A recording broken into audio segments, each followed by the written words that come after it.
Ouais. Bah, du coup, vas-y, tu peux lancer.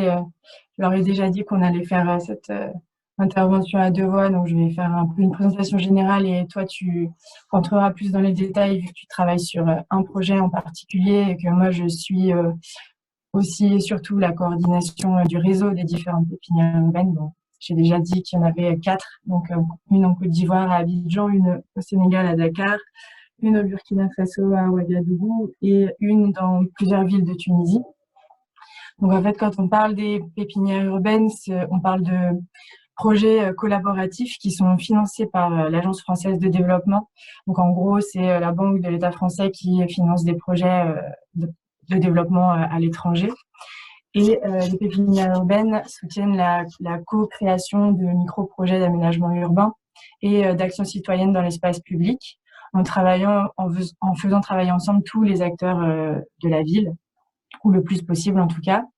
Et ce sont des projets qui s'articulent, qui viennent compléter des grands projets, des grands programmes de développement urbain.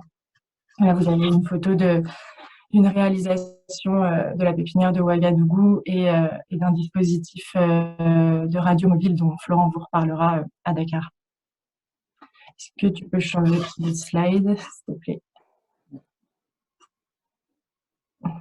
Donc en fait, pour revenir rapidement sur le contexte, c'est des projets qui sont nés de l'Agence française de développement, qui s'est posé des questions sur la nécessité de faire évoluer la manière de produire les villes dans les pays dans lesquels elle travaillait. Et notamment, elle s'est rendue compte qu'il y avait trois grands enjeux constatés sur le terrain dans la mise en œuvre des programmes urbains qu'elle finance, donc notamment un enjeu d'appropriation des projets urbains par leurs usagers, puisqu'il y avait beaucoup de dégradation d'équipements ou d'infrastructures qui étaient constatées. Un deuxième enjeu pour répondre au décalage temporel, puisque il y a un décalage entre des besoins très urgents des populations d'avoir du service public, de l'équipement, de l'aménagement, et puis on a à l'inverse des temps très longs sur les programmes urbains qui sont financés. Et le troisième enjeu, c'était de mieux penser la participation des habitants et des usagers et de susciter, in fine, un changement de relation entre les maîtrises d'ouvrage, les acteurs publics et en fait les habitants. Et donc à partir de ça, elle a construit sa réflexion aussi en s'inspirant de différentes expériences d'urbanisme participatif et transitoire, aussi bien en France, en Europe qu'au Sud. Donc là, vous avez plusieurs photos d'expériences qui ont inspiré un peu ces réflexions-là. Et en fait, ça a abouti en 2019 au lancement de deux projets pilotes de pépinières urbaines, une à Ouagadougou au Burkina Faso et une en Tunisie. Tu peux le changer, Florent. Et voilà. Et donc c'est comme ces deux premières pépinières marchaient plutôt bien, ou en tout cas apportaient des résultats intéressants, des réflexions intéressantes. En 2020, l'AFD a décidé de financer un dispositif un peu plus général pour accompagner toute la démarche, avec un premier volet de financement qui va permettre de financer des nouveaux projets de pépinières urbaines, donc notamment celle de Dakar qui a déjà démarré, celle d'Abidjan. Et pendant 3 ans, il y aura d'autres pépinières urbaines qui devraient voir le jour. Ça finance aussi le réseau des pépinières urbaines pour lequel je travaille et qui a pour objectif d'accompagner le montage et la mise en œuvre des projets, mais aussi de faire partager ensemble différents types d'acteurs, donc aussi bien les acteurs des pépinières urbaines, mais plus globalement des acteurs au nord comme au sud qui sont intéressés par toutes ces démarches d'urbanisme participatif et transitoire. Et puis, il y a un volet aussi de suivi, évaluation et recherche. Vas-y, Flo. Voilà, donc là, une fois qu'on a posé un peu le cadre de l'émergence de ces projets-là, je vais essayer de parler un peu plus des fondements et des objectifs de ces projets, en sachant que là, vous voyez quelques grands principes d'action qu'on retrouve dans les différentes pépinières. Je ne vais pas revenir sur tout ça, c'est des mots un peu valises et que vous connaissez très bien, mais peut-être juste noter que quand on parle des pépinières urbaines, on dit que ce sont des laboratoires d'initiatives citoyennes, d'abord et surtout parce qu'en fait, on vient valoriser des approches et des méthodologies différentes de ce qui se fait de manière plus classique dans l'urbanisme dans ces pays, et qui sont pourtant des pratiques qui existent en fait au sein des communautés parmi les habitants. Quand on parle d'agilité, de frugalité, de rapidité d'intervention, etc., c'est des choses qui se font, mais qui ne sont pas systématisées ou valorisées. Aussi, je voulais juste revenir sur le terme d'urbanisme transitoire, parce qu'on l'utilise dans ces projets de manière un peu différente que par rapport à la manière dont tu l'utilises en France. On a quand même l'idée de contribuer aussi dans ces projets à la transition à long terme des sites, des quartiers, des espaces sur lesquels on intervient en proposant des nouveaux modes de faire et notamment dans les pratiques des maîtrises d'ouvrage locales qui n'ont pas forcément l'habitude de ce type de pratiques. Mais on questionne aussi beaucoup le terme de transitoire puisque là-bas, souvent, ça peut être connoté négativement puisque confondu avec le terme de temporaire alors que les populations évoquent des besoins durables en fait, d'aménagement des espaces sur lesquels on intervient. Un autre point aussi intéressant autour du transitoire, c'est de se dire que dans une partie de ces villes-là, tout est assez transitoire, en commençant par notamment l'accès au foncier, et que du coup, c'est ce que je disais tout à l'heure, les pépinières, et c'est vraiment de valoriser des modes de faire qui existent, mais qui n'existent pas toujours dans la manière de faire les projets urbains. Voilà, donc je disais, c'est des projets qui sont accolés à des grands programmes urbains. Donc là, vous voyez les photos et le nom des grands projets de développement urbain avec lesquels chacune des pépinières travaille. Pour la Tunisie et pour Abidjan, c'est des programmes type réhabilitation de quartiers précaires. Pour Ouagadougou, c'est un programme de développement durable. Et pour Dakar, c'est des programmes autour de la mobilité urbaine. Donc, il y a l'arrivée du TER et d'un réseau de bus. Et Florent en reparlera. Je vais passer rapidement. En gros, c'est les acteurs un peu traditionnels de la fabrique de la ville. Donc, on retrouve les acteurs institutionnels dans lesquels on a la maîtrise d'ouvrage, on a tous les usagers des sites, les financiers évidemment, les experts, maîtres d'œuvre des grands programmes urbains, les experts de la ville. Et juste faire un petit focus sur ce pépiniériste. Donc, c'est souvent un groupement de plusieurs associations pluridisciplinaires qu'on retrouve au centre, qui joue un peu cette figure centrale du tiers acteur, puisque vraiment il est à l'interface, à toutes les étapes du projet, il est à l'interface avec les différents acteurs qui interviennent sur ces programmes, et il essaie de les faire communiquer, de les faire travailler ensemble. Vas-y.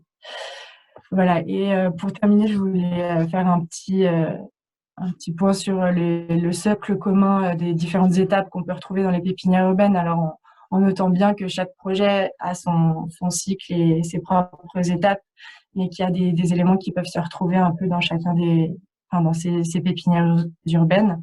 Et pour le coup, elles passent toutes par une phase de diagnostic participatif qui leur permet de cibler plus précisément les territoires sur lesquels elles vont intervenir.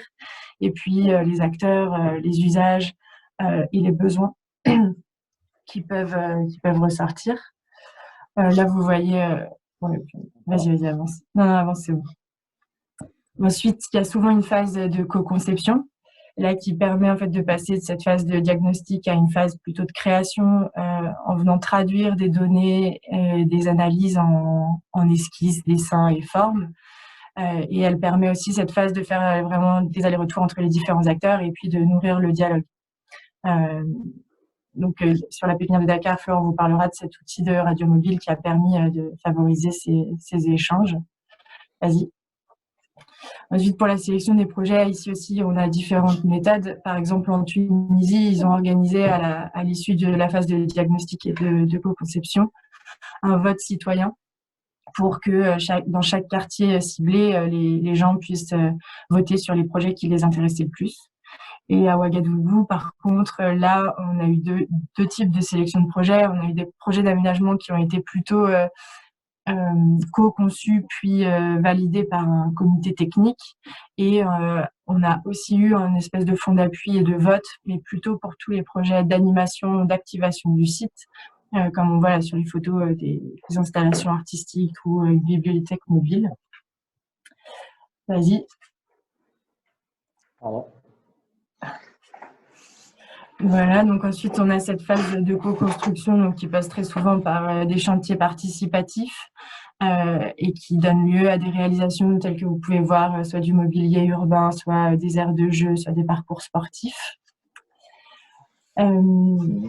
Ensuite, on a la phase de réception, de gestion de projet qui est souvent pensée le plus en amont possible, notamment sur les mécanismes de gestion collective, sur les aménagements réalisés, pour pouvoir aussi anticiper leur maintenance et la pérennisation de ces réalisations. À Ouagadougou, par exemple, ils ont créé des comités locaux de gestion des équipements avec des modalités de désignation et des effectifs qui varient d'un site à l'autre et qui, normalement, ont pour mission de vérifier que les aménagements sont sécurisés, que tout le monde y a accès, que ça fonctionne, etc. Voilà. Et enfin, toutes les pépinières urbaines ont un temps de travail sur le suivi, évaluation et la capitalisation de ces démarches-là pour contribuer à une réflexion collective sur le renouvellement des pratiques de la fabrique de la ville dans le CPI. Et là, actuellement, ils sont en train de travailler à la préparation de protocoles évaluatifs pour travailler d'une part sur les mesures des impacts directs en termes d'usage et sur ces projets de pépinière urbaine. Et puis aussi, plus globalement, elle voudrait réfléchir aux externalités qui sont produites progressivement sur les territoires qui sont impactés. Voilà. Florent, je te laisse la main. Merci. Donc, je continue sur la pépinière urbaine Dakar. Vous allez voir, il y a une tonne d'images, mais je vais aller très, très vite. Donc, on va essayer de tenir dans les 10 minutes. La pépinière aujourd'hui, c'est Le Gret qui est en chef de file avec 4 structures qui l'accompagnent. Urbacen, qui est une ONG sénégalaise, accompagnée par Urbamonde, qui est basée en Suisse, mais qui a des gens ici. Transitech, qui est un bureau d'études français qui intervient de manière ponctuelle. Et ETC qui porte juridiquement, administrativement le projet et que je représente aujourd'hui. Pour vous situer Dakar, parce que je ne suis pas sûr que ce soit évident pour tout le monde, on est sur à la pointe de l'Afrique de l'Ouest. On est entouré par la Mauritanie, le Mali, la Guinée-Bissau et la Gambie qui est au milieu, une petite enclave à l'intérieur du pays. Et Dakar, il est à l'extrême ouest de la côte, sur un éperon qu'on appelle la péninsule du Cap-Vert, et qui regroupe les 2 tiers de la population du pays. Donc, on est sur une grande densité avec sur la pointe au sud le cœur, le centre historique puis colonial de Dakar qui s'organise là. Il y a plein de bons et de mauvais côtés à Dakar sur la vie quotidienne, mais l'un des gros sujets qui nous intéresse aujourd'hui, c'est la question de la mobilité. Et on a que ce soit sur l'efficacité des transports existants ou sur l'occupation de l'espace, il y a quelques problèmes qui font que le service n'est pas fluide, disons. Et et on rajoute à ça une multiplicité de modes de transport qui font toute la richesse de cette ville et en même temps toute sa complexité. Et donc, pour essayer de désengorger un peu la ville, et notamment sur les déplacements quotidiens qui existent entre le centre et la banlieue, où aujourd'hui, on peut mettre 3 heures pour faire ce qu'on devrait faire en une demi-heure. Donc, tout est congestionné. Il y a 2 grands projets d'infrastructures qui sont mis en place avec des bailleurs internationaux type Banque mondiale ou AFD, avec ce que vous voyez en bleu qui est la ligne de TER et ce qui est le BRT, Bus Rapide Transit, et qui est l'équivalent d'un BHNS, et en jaune, ce qui est une ligne TER qui rejoint l'aéroport qui est situé à 60 km de là. En plus de ces 2 projets, il y a toute une réorganisation des transports avec ce qu'on appelle les lignes de rabattement pour faire en sorte que tout ça puisse fonctionner à peu près dans une meilleure fluidité.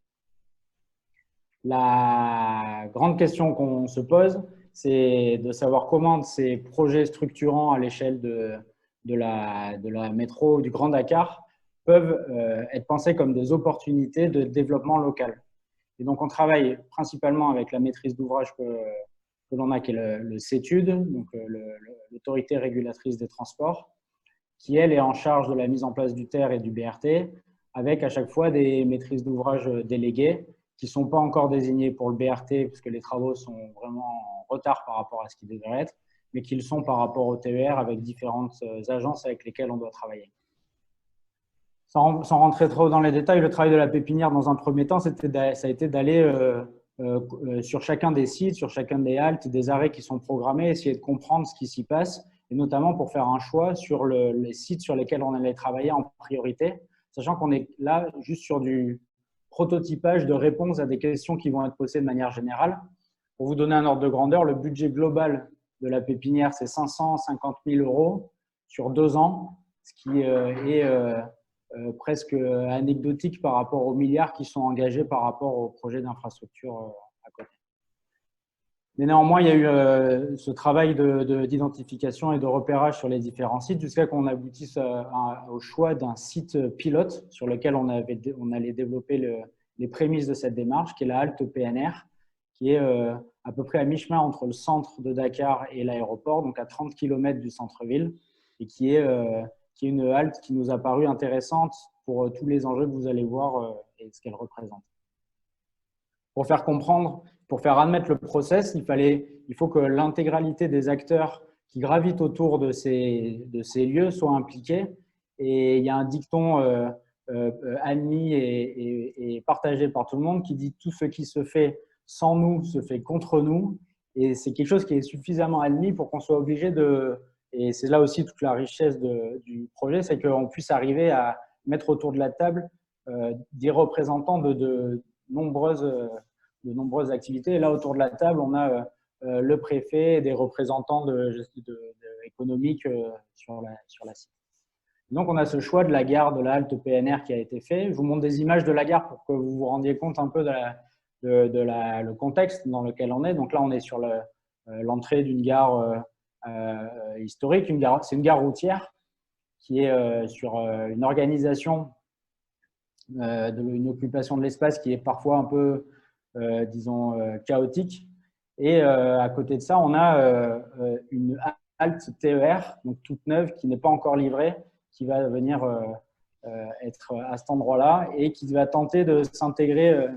On la voit au bout là, de la gare et vous voyez ce qu'on appelle un garage qui est donc la gare routière avec les différentes formes de transport existantes avec ce qu'on appelle les Ndiaga Ndiaye qui sont les bus collectifs blancs, les voitures 7 places, les taxis qui sont juste en bas. On a une mosquée, on a des commerces et on a toute une vie à l'intérieur de cette gare qui pose cette question de comment le projet structurant de terre va pouvoir dialoguer et impulser des transformations dans cette gare. Et donc, la première chose qu'on a fait, c'est de construire ce petit dispositif qu'on a appelé un pench mobile, sachant que le pench, en Wolof, c'est le moment et l'endroit où les discussions se prennent. Donc, ça peut être, on peut appeler ça l'arbre à palabre, ou en tout cas les discussions qui ont lieu où les décisions communautaires se prennent. Et donc, ce bench mobile a été le support de discussion à partir duquel on a pu se déplacer dans la gare. Et ça permet de créer des situations et des moments assez diverses. Donc, là, on est sur des focus group avec un groupe de femmes avec lequel on a travaillé. On est sur des moments qui peuvent être un peu plus collectifs, collégiaux, sur lesquels il y a des décisions qui sont prises. Et on est allé jusqu'à produire et diffuser une émission de radio sur site. Et ça me fait dire qu'il y a deux sujets, rien qu'à ce moment-là, il y a deux sujets qui sont importants de relever et qui peuvent vous intéresser sur les perspectives à plus long terme. La première, c'est la question de la montée en compétences des personnes avec lesquelles on travaille, où là, il y a tout un volet formation avec les animateurs de cette radio qui sont encadrés par une radio locale et qui, dans ce processus de formation, doivent amener à terme à former les personnes pour devenir des relais communautaires, des journalistes communautaires. Donc, il y a un process dans le process qui est assez chouette à penser. Et la deuxième chose, c'est de manière plus générale la question du dispositif, où là, il y a eu… on a passé 4 jours du matin au soir avec ce dispositif à se déplacer et à aller rencontrer tous ces acteurs qui gravitent autour du site. Et l'importance du dispositif, elle est parfois négligée alors qu'elle paraît assez importante dans les relations qu'on peut tisser, dans la manière dont on dialogue les uns avec les autres. 4 jours sur site, ça nous a permis de faire un état des lieux assez précis de cette gare. Donc, vous voyez, on est sur ce triangle-là distendu, avec, qui est quand même bien tenu par trois façades. Avec au nord, on a l'halte PNR avec la voie ferrée, et c'est tenu en dessous par un immense marché aux moutons qui donne une ambiance plutôt sympa à l'endroit. Donc, les 4 jours, ça nous a permis de déambuler dans le site, et notamment avec des points d'accroche sur lesquels on est resté un peu plus longtemps, et ce qui nous a permis d'identifier le bâti, de faire une analyse assez fine des usages et des différents acteurs présents. Là, vous voyez les étoiles, c'est toutes les gares côtières, donc tout ce qui font qu'une gare est une gare, et notamment celui lié à l'activité de commerce alimentaire. Et on a ces tâches que vous voyez qui sont l'occupation de l'espace, qui aujourd'hui regroupe 2 grandes familles. On a l'espace qui est en bleu, c'est tout ce qui est lié aux activités de transport, que ce soit les bus ou les cars rapides ou autres, mais qui sont liés au transport, alors que ce qui est en jaune, c'est tout ce qui est lié aux activités mécaniques, que ce soit les tôliers, les vulcanisateurs ou les électriciens, qui sont dans une complémentarité avec les transporteurs, mais qui sont eux aussi sur une autre manière de travailler et d'occuper l'espace. Donc, en passant du temps comme ça, on a pu identifier la multiplicité des acteurs présents. Donc, on a 4 grandes familles, tous ceux qui sont liés au transport, tous ceux qui sont liés aux activités mécaniques, toutes les fonctions support qui sont présents sur le site et qui représentent une bonne partie des effectifs. Et puis, on a les usagers ou les clients, dépendamment qu'on regarde si c'est des transports ou des commerces. On a pu identifier un certain nombre de besoins prioritaires. Je vous les montre parce que, en fait, c'est des problèmes qu'ensuite qui sont présents dans un peu tout le pays et dans tous les équipements. Et sur les logiques de la pépinière qui est de réplicabilité du dispositif, c'est important de les présenter comme ça. Donc, on se retrouve avec beaucoup de choses, de points noirs, on va dire. Il y a des toilettes qui ne fonctionnent pas. On a un accès à l'eau qui pareil, il y a des déficients. On a une gestion des déchets qui est quasiment inexistante, un éclairage public qui ne fonctionne pas, une signalétique qui est flottante, des espaces de repos ou d'attente qui sont pas là, un site extrêmement aride et des espaces pour l'alimentation qui sont des conditions d'hygiène aujourd'hui qui ne fonctionnent pas. Et donc, tout l'enjeu de la pépinière, c'est d'arriver à comprendre. Donc ça, c'est toutes les remontées qu'on a eues suite aux discussions, la présence sur site et tout ça, d'arriver à clarifier ça, et notamment pour en définir un certain nombre d'enjeux. Et on en a relevé 4 principaux plus 1 complémentaire. Il y a un enjeu de clarification de l'espace, un enjeu de salubrité, un enjeu de partenariat, un enjeu de responsabilisation et un enjeu d'innovation organisationnelle. Mais en tout cas, ce sont des choses que l'on retrouve un peu partout et qu'on pourrait sortir de sa situation très précise pour la généraliser à beaucoup d'autres endroits. Cet état des lieux fait, on a dû mettre en place établir des propositions d'action. Donc, je vous les fais très rapidement, mais il y en a 2. La première, c'est la réorganisation de l'espace. Ça ne demande pas de moyens, simplement de l'énergie et du dialogue. Et donc, en gros, ça peut être perçu comme une vision un peu de l'esprit, mais ça permet une clarification spatiale au premier abord de comment les choses sont occupées et fonctionnent.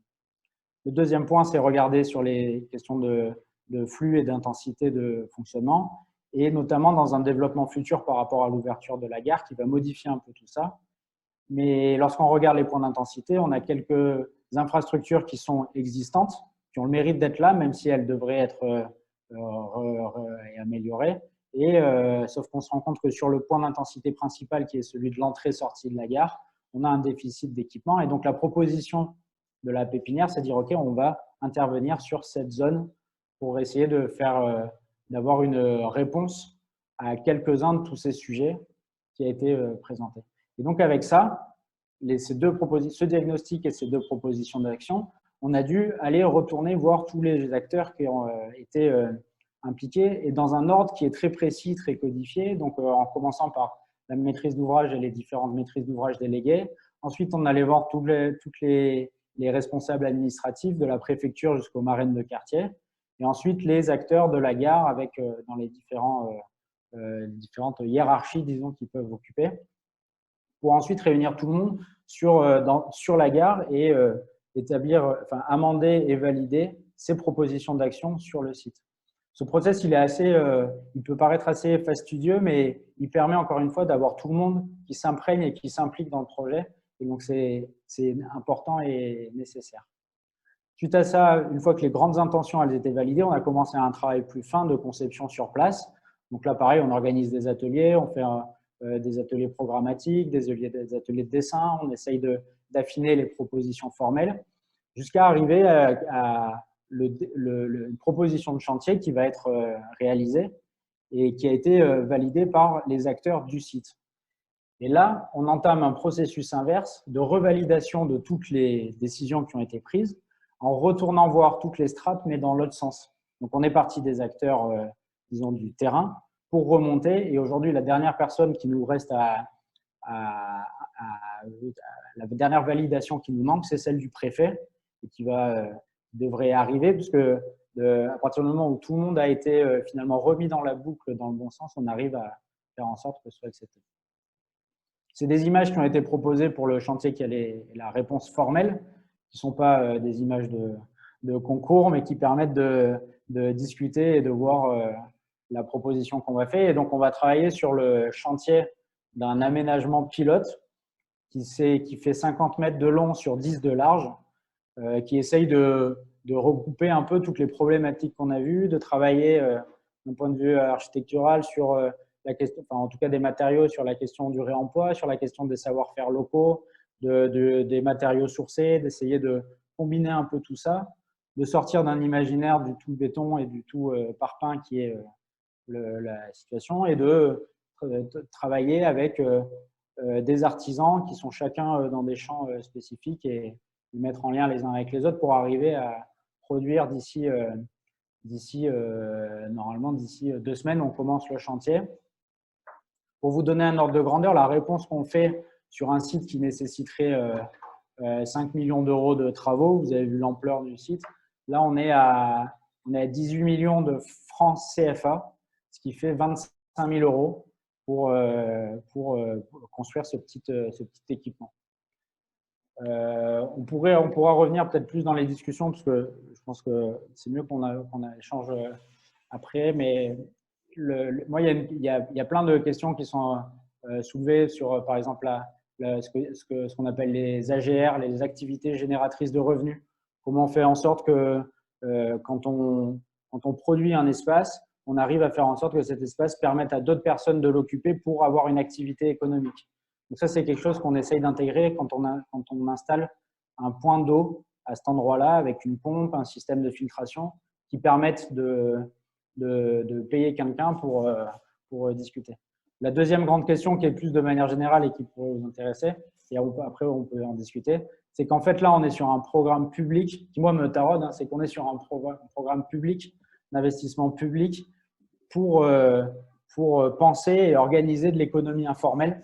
Et je trouve qu'il y a un vrai sujet là sur ces rapports qui peut exister entre politique publique et économie informelle qui serait intéressant de pousser. Voilà, je m'arrête là et puis on discute. Comme je vous dis, j'ai mis un warning sur le temps. Allons-y. J'espère que je ne vous ai pas noyé quand même. On a un peu dépassé le temps imparti, mais bon, c'est pas grave.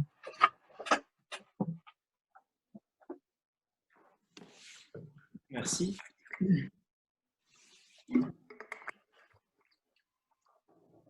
Vas-y. Ouais, du coup, dans quelle mesure ça va se développer en fait? C'est-à-dire que là, du coup, l'idée c'est que derrière ça aille sur toutes les gares, ça reste sur celui-ci. Est-ce que la question de la reproductibilité de la démarche qui était marquée dans des enjeux de départ, ouais.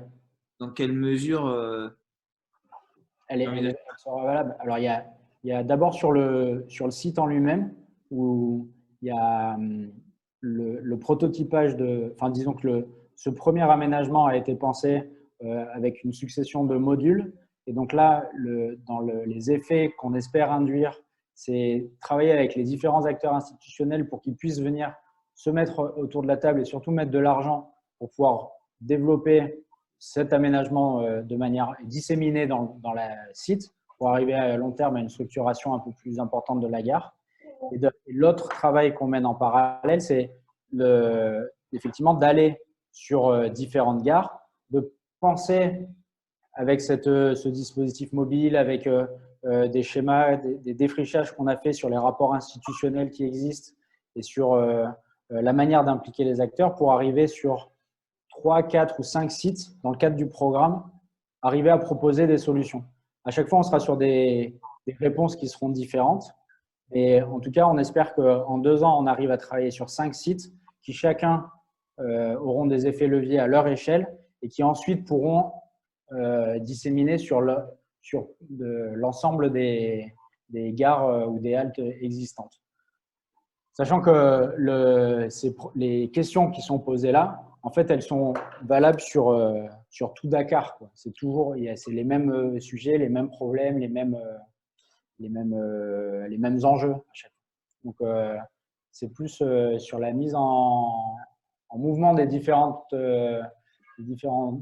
partenaires avec lesquels on travaille qu'on pense à cette logique de réplicabilité. Merci. Non, c'était clair ou pas? Ouais. C'était très clair et effectivement, c'était la question qu'on pouvait se poser. On part d'une mégalopole et puis on arrive à finalement 50 mètres sur 10 et c'est très intéressant. Mais donc, on voit bien dans la réponse que oui, déjà, si on a pu mettre en branle quelque chose sur cet espace-là, j'imagine que on ne peut pas aller très loin sur le diagnostic, mais le temps était court.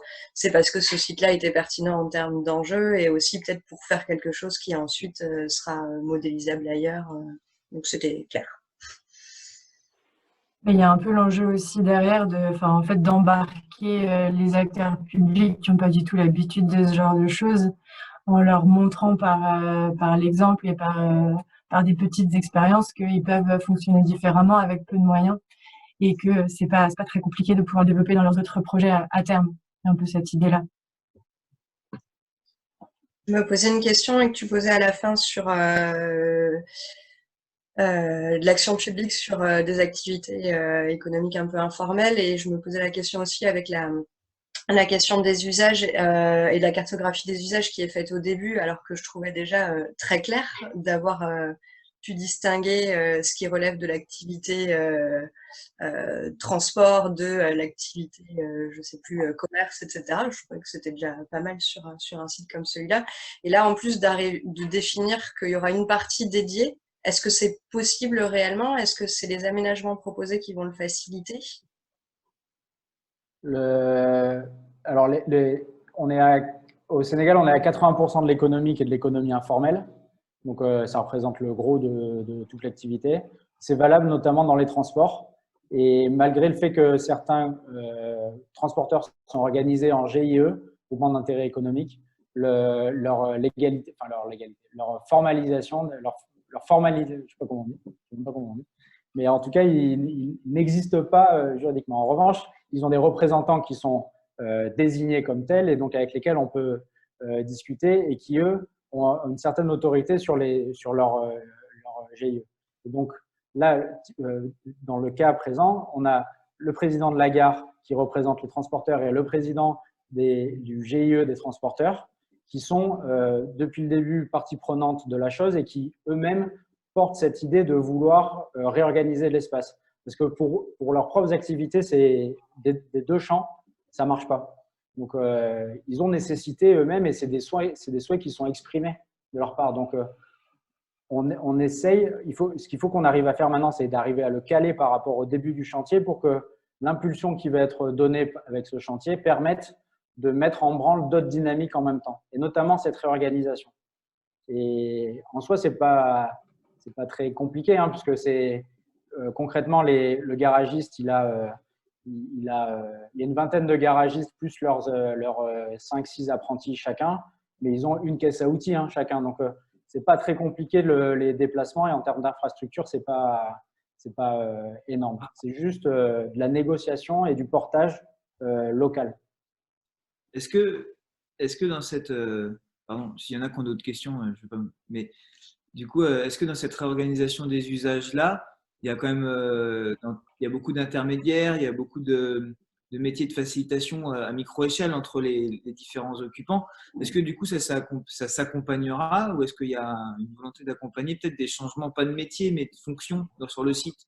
Il y a beaucoup de gens qui doivent passer, des intermédiaires et tout ça. Est-ce qu'ils vont peut-être être inutiles ou ils vont peut-être devoir revoir leur métier? Est-ce qu'à côté de ça, vous allez Ouais. les accompagner là-dedans? Et Ben, il y a peut-être une tension où il n'y en a pas aussi sur ça?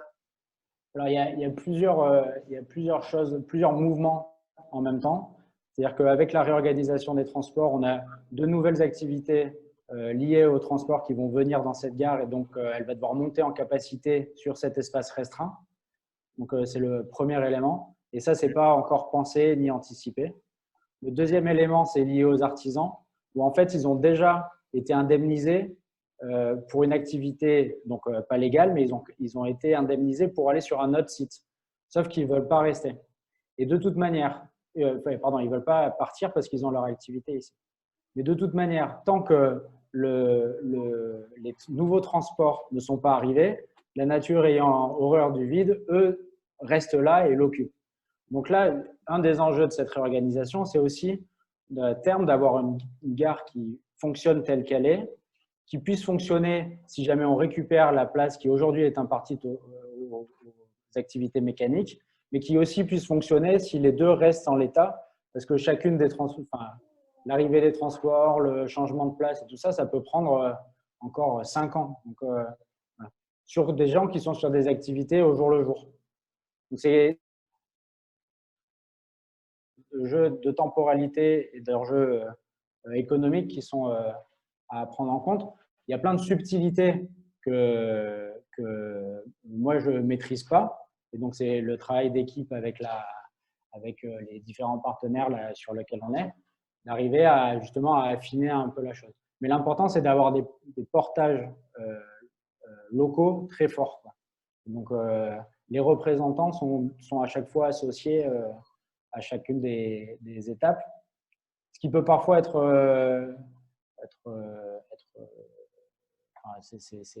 ça peut être très lourd, mais en même temps, c'est ça qui est intéressant et que au final, le président de la gare aujourd'hui parle de son projet de restructuration.